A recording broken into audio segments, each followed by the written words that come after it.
हाय, अस्सलाम वालेकुम, good afternoon, नमस्कार, सत श्री अकाल। मथुरा की नगरी के राधे राधे। 8 महीने का टॉर्चर।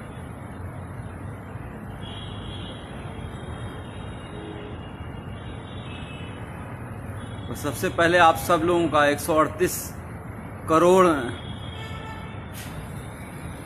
भारतीयों का, अपने देशवासियों का मैं शुक्रिया अदा करना चाहूँगा, धन्यवाद अदा करना चाहूँगा, जिन्होंने मेरे लिए सोशल मीडिया पे हो, चाहे दुआएं मांगी हों, चाहे प्रार्थना की हो, चाहे मंदिर गए हों, गुरुद्वारा गए हों, मस्जिदों में, चर्च में, हर जगह जहाँ से इतनी दुआएं मेरे लिए हुई हैं, मैं सोच भी नहीं सकता था कि लोग मुझे इतना चाहते हैं। आप सबका बहुत बहुत शुक्रिया। वरना तो इस बार जेल में इतनी मतलब 5 दिन तक मुझे खाना तक नहीं दिया गया। इतना टॉर्चर किया गया, मेंटली भी और फिजिकली भी, कि क्या बताऊं आपको। अगर कहा जाए खुद को पोषण का शिकार हो गया हूं। पैर दिखोगे कभी, अभी दिखाता हूं तो ऐसा लगेगा कि मतलब लकड़ी हो गया है, पर निकल आया बाहर। और जुडिशरी का बहुत शुक्रगुजार हूँ। जुडिशरी ने एक बहुत अच्छा डिसीजन दिया है। वो मेरा ऑर्डर ले आना। जुडिशरी ने बहुत अच्छा ऑर्डर दिया है और उन्होंने साफ साफ कहा है कि डॉक्टर कफील ने जो अलीगढ़ में भाषण दिया था वो कोई भड़काऊ भाषण नहीं था। वो देश की यूनिटी के लिए, अखंडता के लिए, एकजुटता के लिए था। और उन्होंने साफ साफ कहा है, डॉक्टर कफील ने,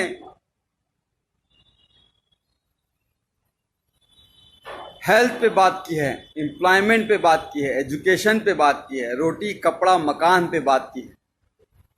हाँ, ज़रूर एनटीसीए के खिलाफ बोला है, एनआरसी के खिलाफ बोला है, पर यह भी कहा है कि जो भी प्रोटेस्ट हो, गांधी जी के अहिंसा के, सद्भावना के साथ होना चाहिए। कोई हिंसा नहीं होनी चाहिए। सबसे मिलकर, भाईचारे के साथ मिलकर सबको साथ आना चाहिए। फिर भी उसके बाद जिस तरह से मुझे टॉर्चर किया गया, मुंबई एयरपोर्ट से पकड़ के 48 घंटे तक इंटरोगेट किया गया। एसटीएफ की टीम ने ऐसे ऐसे सवाल पूछे, अरे आपने तो कोई पाउडर बना लिया है जिससे करोड़ों इंडियन मर जाएंगे। मैंने कहा भैया, मैं डॉक्टर हूँ बच्चों का, मैं कहाँ से पाउडर बना लूँगा। कोरोना की बात कर रहे हैं क्या? तो आप चाइना से पूछिए। आप सरकार गिरा रहना चाहते हैं, हमारे पास फ़ोन रिकॉर्डिंग, हमने कहा लाइए सुना दीजिए, एक भी सबूत आपके पास हो तो। मैं कोई पॉलिटिशियन तो हूँ नहीं। आप जापान गए थे, मैंने कहा हाँ, पाकिस्तान क्यों नहीं बोल दिया? अरे जापान कैसे, इंडिया से बाहर कैसे जा सकता हूं जब पासपोर्ट मेरा जुडिशरी के पास जमा है। तो एक तरह से बहुत टॉर्चर किया। फिर जेल में रह के, जेल में ऐसी जहां रखा जहां पे 150 कैदी थे। वो 9 महीने का बीआरडी ऑक्सीजन ट्रेजेडी के बाद जो 9 महीने का दर्द था, उसको उससे ज्यादा, उससे कई गुना, हजारों गुना ज्यादा पतली पानी की तरह दाल, कच्ची रोटियां, वही सुबह शाम खाना है। जीना था। उम्मीद थी कि आप लोगों से दोबारा मिल सकूंगा, मुखातिब हो सकूंगा, आप लोगों से बात कर सकूंगा।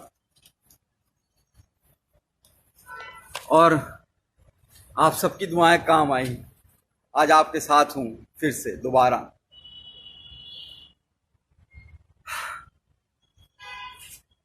हाँ, आसिफ भाई, तनवीर भाई, अस्सलाम वालेकुम।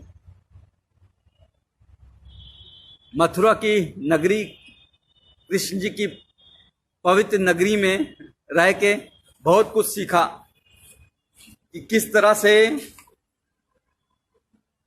भगवान कृष्ण ने कहा है कि कभी भी किसी को धोखा नहीं देना, अपना दिल साफ रखना, यही धर्म होता है। और हम लोग रामायण देखते थे 9 बजे से 10 बजे तक, हर रोज आता था, लॉकडाउन के टाइम भी। तो उसमें भी जो उत्तर रामायण में महर्षि वाल्मीकि जी ने श्री रामचंद्र जी को जब एक बात कही थी, जब उन्होंने धनुष उठा लिया श्री लव कुश के खिलाफ ही, तो उन्होंने कहा था कि राजा का धर्म राजधर्म होता है, राजहट नहीं। पर यहां तो राजा मेरा बाल हट पे आ गया। बच्चों की जान बचाने की कितनी बड़ी सजा दोगे भाई? क्या बच्चों को जान बचाना इतना बड़ा गुनाह हो गया था? सारे लोग फोन कर रहे हैं, फोन नहीं कीजिए कोई भाई, मैं कुछ देर बात कर लूँ, बहुत दिनों बाद, 8 महीने बाद आपसे। राकेश चौधरी साहब शुक्रिया, वैभव पाठक थैंक यू यार, थैंक यू। इरफान खान साहब इस्लाम, आई लव यू टू। तो मैं ये कह रहा था कि महर्षि वाल्मीकि जी ने श्री रामचंद्र जी से कहा कि बाल हट मत करो। इस तरह से प्रताड़ना देना, 9 महीने उस वक्त जेल रखना, फिर बहराइच वाले कांड में भी 2 महीने जेल रखना, फिर 8 महीने इतना टॉर्चर कराना जेल में। बार बार सिर्फ यही कहा जा रहा था कि तुम उन 70 बच्चों की बात नहीं करोगे, जो 70 बच्चे ऑक्सीजन की कमी से मर गए हैं, उनकी कभी बात नहीं करोगे, उनको भूल जाओ। कैसे भूल जाऊं? अपने सामने मरते हुए उनको देखा है। कोरोना के टाइम जब इस भारत में, इंडिया में कोरोना ने एंट्री नहीं की थी, 27 जनवरी को मैंने वीडियो डाला था कोरोना पे लेके, और उस वक्त मैंने साफ साफ कहा, बताया था क्या करना है, क्या नहीं करना है, कैसे इससे बचना है। और 30 जनवरी को पहला केस इंडिया में आया। मैंने माननीय प्रधानमंत्री नरेंद्र मोदी जी को 19 मार्च को ही एक लेटर जेल से सुप्रिंटेंडेंट जी के द्वारा भिजवाया, और उसमें साफ कहा कि हम कम्युनिटी ट्रांसमिशन से बच नहीं सकते, हमारा भारत देश ऐसा है। क्योंकि मैंने पूरा भारत घूमा है, कितनी गरीबी है, एक घर में 4-4 लोग कैसे रहते हैं, एक पूरी झुग्गी झोपड़ी बस्ती होती है, हजारों लोग उसी में रहते हैं। जैदू भाई जी, तो उसमें रहते हैं, वो कैसे रहते हैं, वो कैसे दूरी, 2 गज की दूरी रहो, कह देना आसान होता है, पर वो इतना आसान नहीं है गरीबों के लिए। कितने माइग्रेंट बेचारे चलते चलते गए, ट्रेनों में दब गए। गरीबी कितनी है, आज क्या हालत हो गई है हमारे देश की। कोरोना वायरस इस तरह से फैल चुका है कि हम दुनिया के दूसरे नंबर पे पहुंचने वाले हैं, ब्राजील को भी छोड़ देंगे। श्री नरेंद्र मोदी जी के दोस्त ट्रंप साहब और ये इंडिया फर्स्ट और सेकंड नंबर पे रह गया है। 48 लाख कोरोना वायरस केस हो चुके हैं और 60,000 से ज्यादा मौतें हो चुकी हैं। बहुत कुछ करना चाहता था इस कोरोना वायरस के लिए, 8 महीने में शायद बहुत कुछ कर सकता था, पर करने नहीं दिया गया। जेल में जानबूझ के मुझे इस तरह से रखा गया कि मतलब समझ लीजिए कि टॉयलेट करने के लिए आधे घंटे के लिए लाइन लगानी पड़ती थी, नहाने के लिए आधे घंटे के लिए लाइन लगानी पड़ती थी। गर्मी इतनी हो जाती थी कि कपड़ा पहन के, पूरा नहा के, पूरा बिस्तर बिछा के, बिस्तर को भी भिगा देता था, तब जाके लेटता था। और वो 150 लोग, 534 लोगों की रहने की जगह है वो, लेकिन 1600 कैदी थे। अब बताइए वहां पे कैसे सोशल डिस्टेंसिंग हो जाएगी? वो ख्वाब था। लोगों की सांसें, लोगों की बदबुआं, लोगों की मतलब पेशाब की महक, और एक टॉयलेट होता था, 150 लोगों के बीच एक टॉयलेट।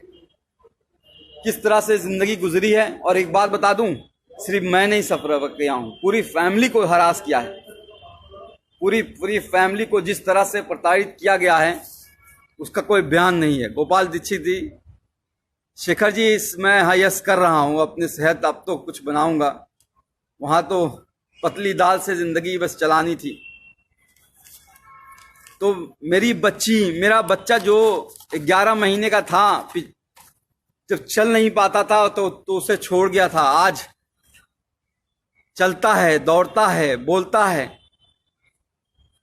पिछली बार भी जब बीआरडी में 70 बच्चे मरे थे और उस वक्त भी बिना बात के झूठ केस में फंसा के जेल भेज दिया गया, और जब 9 महीने बाद हाई कोर्ट ने कहा कि अरे डॉक्टर कफील की कोई गलती नहीं थी, इंक्वायरी रिपोर्ट में आ गया अरे डॉक्टर कफील की कोई गलती नहीं थी, तो भी जब बाहर आया तो मैंने अपनी बच्ची को चलते हुए देखा। उस वक्त भी अपनी बच्ची जब वो को छोड़ के गया था तब भी वो 11 महीने की थी, चल नहीं पा रही थी और बड़ी हो गई थी। आज मेरे दोनों ही बच्चे, मेरे ही दोनों बच्चे, मैं खुद अपना बाप होके, मैंने दोनों बच्चे, मुझे बाप पापा का मतलब नहीं समझते हैं, अब्बूजान का मतलब नहीं समझ पाते हैं। ने किया है, सुप्रीम कोर्ट का भी धन्यवाद करूंगा, वरना तो हाई कोर्ट में डेट पे डेट हर 14 दिन पे कैसे एक एक दिन कटेगा, एक एक घंटे कटेगा, ये सोचता था कैसे वो टाइम आएगा जब वो मैं बाहर निकल पाऊंगा, तब मेरी जज मेरी कोई बात सुनेगा। इसलिए हम लोग सुप्रीम कोर्ट, मेरी माँ 65 साल की बूढ़ी माँ सुप्रीम कोर्ट गई और मैं सुप्रीम कोर्ट का शुक्रगुजार हूँ जो उसने कहा कि 15 दिन में फैसला सुनाओ, और मैं चीफ जस्टिस गोविंद माथुर जी का हाथ जोड़ के शुक्रगुजार हूँ जो इन्होंने इतना अच्छा ऑर्डर दिया 15 दिन के अंदर ही, जिसमें साफ साफ लिखा है कि MBBS करने के बाद 2016 में मैंने ज्वाइन किया था, 2017 में घटना हुई थी, 1 साल का जूनियर था मैं, जूनियर मोस्ट डॉक्टर, और फिर भी उन बच्चों को बचाने के लिए जी जान लगा दी और उसके बावजूद उनको जेल भेज दिया गया। और ये नहीं, इसके अलावा नहीं, The petitioner and his other family member, including the detainee, were continuously harassed and victimized by the state authorities, including the district administration Gorakhpur, by several means. मेरे यानी कि मुझे ही नहीं, पूरी फैमिली को सरकार ने बुरी तरह से तोड़ना चाहा। मेरे भाई पे गोली मारी गई थी, आपको याद होगा शायद, वहाँ पे जहाँ पे चीफ मिनिस्टर खुद मौजूद रहते हैं, 500 मीटर दूरी पर। आज 3 साल होने जा रहे हैं उस बात को, एक भी कोई गिरफ्तारी नहीं हुई, कोई चार्ज नहीं हुआ है। बहरहाल आते हैं हम AMU के जो लोग कहते हैं कि भाषण मैंने गलत दिया था उसके बारे में। कहते हैं कि मैंने भड़काऊ भाषण दिया था, कहते हैं कि मैंने 2 धर्मों के बीच, 2 रिलीजन के बीच एनमिटी, हेट्रेड, वायलेंस फैलाने की कोशिश की। पूरी स्पीच लिखी है उन्होंने, पूरी speech, the version of the speech, पूरी स्पीच लिखी है, एक एक लाइन लिखी है कि जो मैंने बोला है, और उसमें उन्होंने कहा है कि मैंने ऐसा कोई बात नहीं की थी जो कि किसी भी धर्म के बीच में नफरत फैलाए। मैंने बात की थी देश की अखंडता की, यूनिटी की, सद्भावना की। मैंने बात की थी एजुकेशन की, हेल्थ की, एम्प्लॉयमेंट की, इकोनॉमी की, रोड की, हाउसिंग की। मैंने बात की थी उन 70 बच्चों की जो बीआरडी में मर गए हैं। मैंने बात की नहीं उन 8 लाख बच्चों की जो इंडिया में मर गए थे उस साल। मैंने बात की थी कि हमारे 50% बच्चे कैसे कुपोषण का शिकार हैं। मैंने बात की थी कि इंडिया कैसे एड्स और HIV का हब बनता जा रहा है। मैंने बात की थी कि 72% ऑफ पॉपुलेशन हमारी अभी भी हेल्थ स्ट्रक्चर वहाँ पे है ही नहीं। आज हालत दिखाई दे रही है ना, आज कह रहे हैं हम इतना GDP खर्चा करेंगे, 1% GDP खर्चा होता था। एक गरीब को इलाज नहीं मिलता है और मर जाता है तो बेचारे कंधे पे लाद के लेके चले जाते हैं। उसके लिए लड़ा था, कैंप किया, पूरा इंडिया घूमा, 103 कैंप किए, 50,000 बच्चों को देखे, मुफ्त में दवाइयाँ दी। अकेले नहीं किया, बहुत से डॉक्टर्स, बहुत से लोग मेरे साथ शामिल थे, बहुत लोगों ने साथ दिया।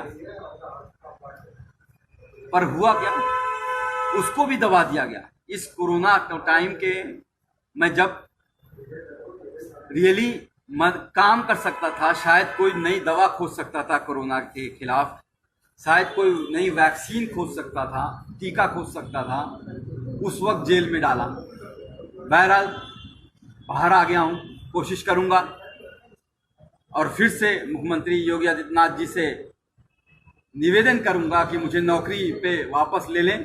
3 साल से सस्पेंड किए हुए हैं। कैसे ज़िंदगी चल रही है, कैसे फाइनेंशियल कंडीशन है, आपको बता नहीं सकता। सुप्रीम कोर्ट और हाई कोर्ट की फीस कैसे भरी गई है, बता नहीं सकता।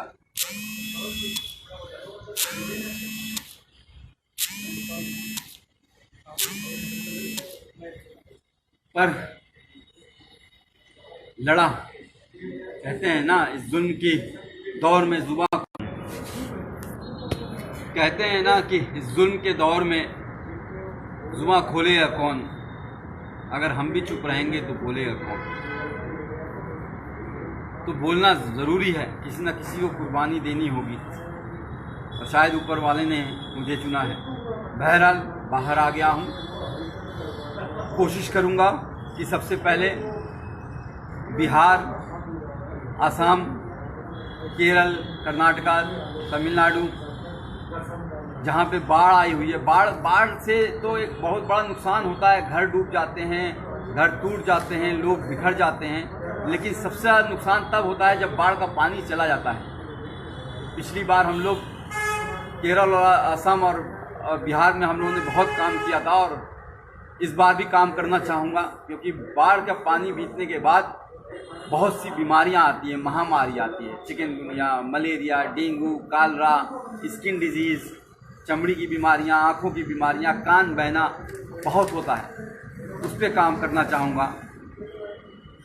कोरोना वॉरियर की तरह काम करना चाहूँगा। कोशिश करूँगा, अगर योगी जी की कृपा होगी, नौकरी अगर वापस मिल गई तो किसी हॉस्पिटल से अटैच होकर रिसर्च करूँ और कोशिश करूँ कि कोई नई दवा ईजाद हो पाए जिससे हमारा देश की और किसी की मौत ना हो। बढ़ता जा रहा, हर रोज़ 1000 लोग मर रहे हैं। एक का भी मरना बहुत खतरनाक बात है। जिसके घर में, परिवार में एक मौत होती है, वही वो जानता है एक भी मौत होती है।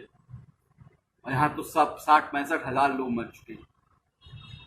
उस पर काम करना चाहूँगा। और अगर वैक्सीन के लिए कहेंगे कि मैं गिनी पिग बन जाऊं, मेरे ऊपर रिसर्च हो जाए, मैं खुद टीका लगवा लूँगा, अपने आप को वॉलंटियर करूँगा मैं। ये मेरी नई योजना है। अभी कुछ दिन अपने बच्चों के साथ रहना चाहता हूँ, अभी तक मिल नहीं पाया हूँ।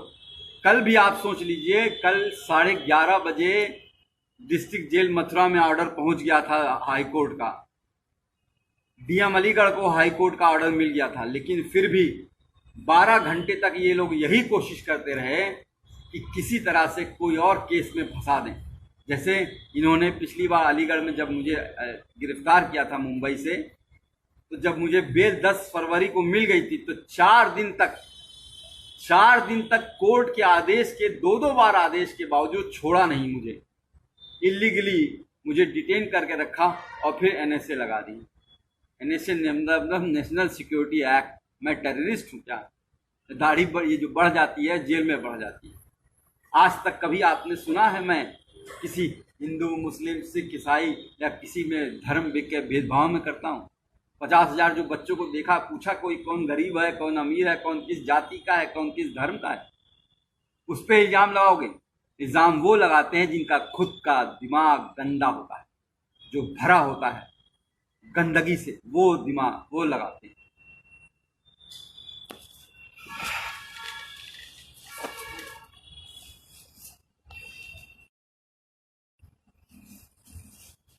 अभी यूपी से घर नहीं गया हूँ, गोरखपुर नहीं गया हूँ, क्योंकि लोग कह रहे हैं कि सरकार अभी किसी न किसी केस में फंसाने की कोशिश कर रही है। फिर से कुछ कर दें या इनकाउंटर कर दें, मरवा दें। हो सकता हो आपके बीच में ना रह पाऊँ, हो सकता हो ये हमारी और आपकी आखिरी मुलाकात हो। यादव जी सही कह रहे हैं। मिनास गली आप, थैंक यू, शुक्रिया। मोहन चंद सिंह चौधरी समर साहब, थैंक यू। तो मैं कह रहा था कि कोरोना वायरस एक ऐसी डिजीज़ है जो फैलती ही रहेगी। मैंने उस वक्त 19 मार्च को ही लिख दिया था कि 30 से 40 लाख लोग इस उस वक्त मैंने एस्टिमेट किया था कि अफेक्टेड होंगे, और ऑलरेडी 30 से 40 लाख लोग अफेक्टेड हो चुके हैं। और अभी ये रुकेगा नहीं, अभी ये 1 साल चलेगा जब तक वैक्सीन नहीं आएगी। अभी यूपी, बिहार और मध्य प्रदेश जैसे इलाकों में जहाँ बहुत पॉपुलेशन है वहाँ ये फैलने वाला है, और बुरी तरीके से। हमें बहुत काम करना पड़ेगा, हमें मिल के काम करना पड़ेगा। मुझे आप सबकी बहुत ज़रूरत है, आप सबका बहुत सहयोग की ज़रूरत पड़ेगी। जी शहजाद साहब, जी पांडे साहब, नमस्कार नमस्कार। राधे राधे राधे। कृष्णा की नगरी में हूँ, वृंदावन जरूर जाना चाहूँगा एक बार ठाकुर जी के दर्शन करने के लिए। बात यहाँ पे लोग मन की बात करते हैं लेकिन ये नहीं बताते हैं। अब आप देख लीजिए, हम लोग तो टीवी पे देख रहे हैं, पिछले 3 महीने से सुशांत सिंह राजपूत को ही सुने जा रहे हैं। भाई फोन नहीं करो, फोन करने के वजह से बार बार पॉज हो जा रहा है।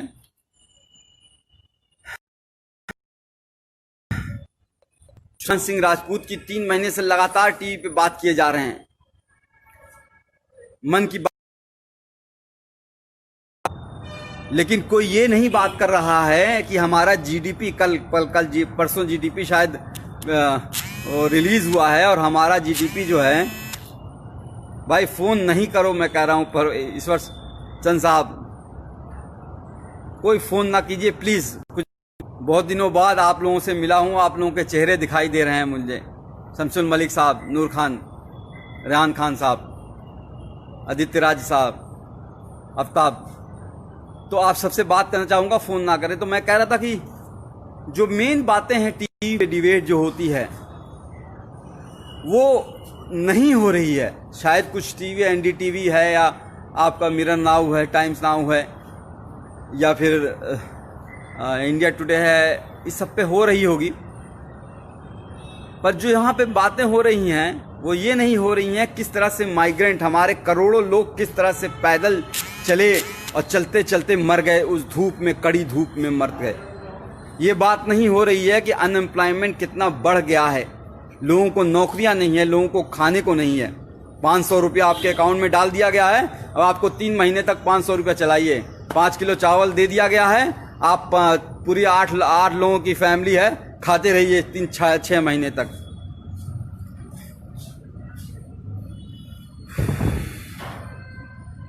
बात जो है रियल इशू पे होगी ही नहीं, एजुकेशन पे होगी ही नहीं, एम्प्लॉयमेंट पे होगी ही नहीं, हेल्थ पे होगी ही नहीं। हमारा जो कोई भी आप हॉस्पिटल देख लीजिए क्या हालत हो गई है। कोई भी सरकारी हॉस्पिटल में जाना नहीं चाहता है। आपने ध्यान दिया है, कोई भी बड़ा मंत्री, कोई भी बड़ा अधिकारी, कोई भी बड़ा जो है चीफ मिनिस्टर हो, या कोई भी हेल्थ, मतलब मैं नाम नहीं लूंगा, सब लोग वेदांता में जाके इलाज करा रहे हैं। वेदांता यानी कि नोएडा में करोड़ों रुपए का इलाज करा रहे हैं, लेकिन कोई भी सरकारी हॉस्पिटल में नहीं जाना चाहता है।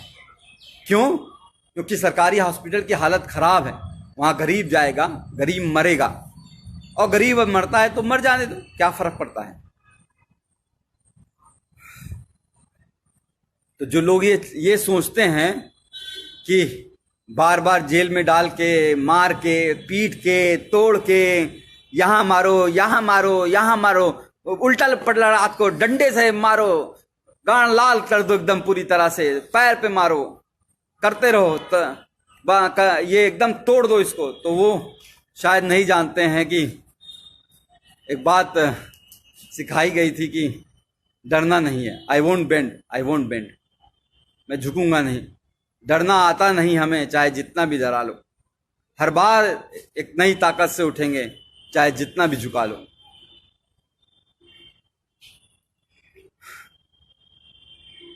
कहते हैं ना कि लोग हमें दुश्मने जान कहते हैं। अरे हम इस मुल्क की मिट्टी को भी अपनी माँ कहते हैं, उसको तुम जो है उस पे एनएसए लगा देते हो। हैं? कोर्ट ने कहा है कि जो कुछ है यह अवैध एनएसए लगा है, सारा अवैध लगा है। देखो कि क्या हालत बनाई है। भट्टी साहब आप बोल रहे हो तो देखो क्या हालत बना दी है। मैं कुपोषण के लिए वो कर रहा था। ये देखो, ये टांगे हैं मेरी, ये हाथ है। खाना जो है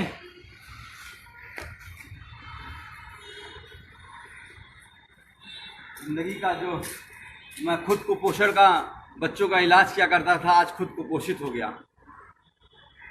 घर वालों को किस तरह से परेशान किया गया है वो बता नहीं सकता, पर आप लोग जो 138 करोड़ देशवासी हैं मेरे, उन सब का साथ मैं कभी भूलूंगा नहीं। खासकर कुछ लोगों का जो लोग बहुत करीब थे, इंदिरा जयसिंह मैम, फुज़ैल अयूबी, इबाद साहब, मनोज सिंह, मनोज पांडे, मनीष सिंह एडवोकेट मनीष सिंह, दिलीप कुमार साहब, नजरुल इस्लाम साहब, और ऐसे बहुत से लोग हैं, बहुत से लोग, मीनाक्षी शुक्ला मैम, इरफान गाजी, हाँ अलीगढ़ के इरफान गाजी साहब, तो बहुत से लोग हैं। सबका नाम तो नहीं ले सकता मैं, बहुत से लोग हैं, 138 करोड़ लोग हैं, सबने बहुत मदद की है। सबका बहुत बहुत शुक्रिया। जल्दी बिहार आ रहा हूँ और जल्दी हम डॉक्टर कफील खान मिशन इस्माइल फाउंडेशन के तहत कैंप लगाएंगे, और इस बार एक बड़ी टीम बना के एक साथ कई जगह पे, असम, बिहार, तमिलनाडु, कर्नाटका, केरल, आंध्र प्रदेश, जहाँ जहाँ पे, मध्य प्रदेश, जहाँ जहाँ पे बाढ़ ने, पश्चिम बंगाल जहाँ पे तूफान आया हुआ है, अभी भी लोगों को घरों पे टूटे हुए पड़े हैं, हर जगह पे जाना चाहूँगा, पूरा देश जाना चाहूँगा, पूर्वांचल अपना, गोरखपुर अपना, उत्तर प्रदेश, हर जगह जाना चाहूँगा। पूरा भारत में टीम बना के हम इस बार एक बड़े लेवल पे कैंप करेंगे, और इसमें आप सबका बहुत सहयोग चाहिए। मयंक वर्मा साहब, अब आप कुछ लोगों से बातें कर लेता हूँ। मयंक वर्मा साहब सही कह रहे हैं, दाढ़ी कल काट दूंगा, बच्चों का इंतज़ार कर रहा हूँ, बच्चे आ जाएं, एक बार उनसे मिल लूँ, उसके बाद मेरी गोटी वापस आ जाएगी। अवनीश चौरा साहब, जी हाँ, बहुत मारा, फिजिकली और मेंटली बहुत टॉर्चर किया। फिजिकल में जो टॉर्चर होता है वो इस तरह से होता है कि शायद जख्म थोड़े भर जाते हैं, पर जो मेंटल टॉर्चर होता है वो बहुत दिनों तक रहता है, दिमाग खराब हो जाता है। इन 8 महीनों में देखिए किस तरह से झुर्रियाँ आ गई हैं, किस तरह से काले पड़ गया हूँ, किस तरह से जो है 10 साल बूढ़ा कर दिया है। जुबैर पीके साहब, बोलना ज़रूरी है, बोलेंगे नहीं तो कहते हैं कि बोलेंगे नहीं तो किसी को तो बोलना पड़ेगा, सब तो चुप हैं, किसी को तो बोलना पड़ेगा। जैदू साहब, आपने वहाँ से बैठ के, हाँ, इंडिया से बाहर गल्फ कंट्रीज़ में, यूएस से, यूके से, कनाडा से, स्विट्ज़रलैंड से बहुत से खत मेरे पास आया करते थे वहाँ पे जेल में, उन सबको बहुत बहुत शुक्रिया है। शेर खान साहब, सत्य की जीत होती है, सत्यमेव जयते। हमें अपने कॉन्स्टिट्यूशन में, बाबा साहब अम्बेडकर के कॉन्स्टिट्यूशन में बिलीव करना है, और उसी की वजह से मैं बाहर आया हूँ। कुछ लोगों ने सरकारी एजेंसियों को जिस तरह से अपने कब्जे में करके लोगों को प्रताड़ित करते हैं, वो सही नहीं है। ऑटोक्रेटिक, ये हमारा देश डेमोक्रेटिक है, तो डेमोक्रेटिक कंट्री है, तो डेमोक्रेटिक कंट्री में आपको फ्रीडम ऑफ स्पीच एक आर्टिकल 21 में दी गई है, लिबर्टी, स्वतंत्रता, समझ गए, तो बोलना ज़रूरी पड़ेगा। हम नहीं बोलेंगे, कुर्बानी देनी होगी, किसी ना किसी को कुर्बानी देनी होगी। तुर्तमस Shirom Kumar sahab, yes, thank you. Shaina Mujarbiya, Siddhanshu Kumar, हाँ, कुछ दिन एक्सरसाइज करूँगा और हेल्थ बनाऊँगा, क्योंकि ज़िंदा रहना है, आप लोगों के बीच रहना है और काम करते रहना है, तो हेल्थ पे भी ध्यान दूंगा। डेरिक गुजर, थैंक यू, या ज़रूर मैं करूँगा, हाँ, thank you. Shubhan Jamal sahab, Mohammad Kalapatti from Dubai, all the best, thank you. मैंने कहा ना, गल्फ कंट्री से बहुत प्यार आया, बहुत मिला है, केरल के लोगों ने बहुत सहयोग किया हुआ है, पूरा साउथ ने, पूरा नॉर्थ ने, पूरा सेंट्रल ने, बिहार के लोगों ने जिस तरह से आंदोलन चलाया, पश्चिम बंगाल में जिस तरह से आंदोलन चला, असम में जिस तरह से आंदोलन चला, अब अभी हमारे कई भाई अभी बहुत जेल में हैं, उनके लिए हमें आवाज़ उठानी पड़ेगी। मैं बच्चों के साथ नहीं हूँ, चूँकि कल रात में पुलिस की घेराबंदी हो रही थी और कुछ और बातें हो रही थी जिसको हम डिस्कस नहीं कर सकते हैं, तो इस वजह से अभी बच्चे मेरे पास पहुँचे नहीं हैं। मैं अभी अपने बच्चों को देख नहीं पाया हूँ, आंखें तरस रही हैं, गले मिलना चाहता हूँ अपने बच्चों के साथ, अपनी माँ की गोद में लेट के रोना चाहता हूँ, सीरियसली रोना चाहता हूँ। तब जिस तरह से जिंदगी कर दी है, अपने ही बच्चों को से दूर कर दिया है, एक बार उनसे मिलना चाहता हूँ, एक बार माँ की गोद में लेट के सोना चाहता हूँ, सुकून की नींद सोना चाहता हूँ। यार पता है जेल में क्या होता था, हर 2 घंटे पे पहरा लगता था। हाँ साहब, भी 146 कैदी नसर नमहबंदी सकुशल हैं, 6 बजे सुबह 5 बजे सुबह लाइन लगाओ, परेड लगाओ। 8 महीने तो मैंने अभी 4 पन्ने के लेटर में शायद लिखी है, आप लोग को शायद मिलना होगा। चंद मित्रा साहब, थैंक यू। मुदस्सी साहब, बुशरा, दीपक जादव, अमजद, पंडित जी, तैयब खान, रोहित, शुभम, जयप्रकाश चाचा, ब्रिजेश सिंह की बड़ी याद आई जो गोरखपुर में थे, योगेश सिंह जी, सब आप लोग का, सब लोग का बहुत बहुत धन्यवाद है। कुछ और पूछना चाहेंगे कि फिर मिलेंगे? बहुत बहुत शुक्रिया।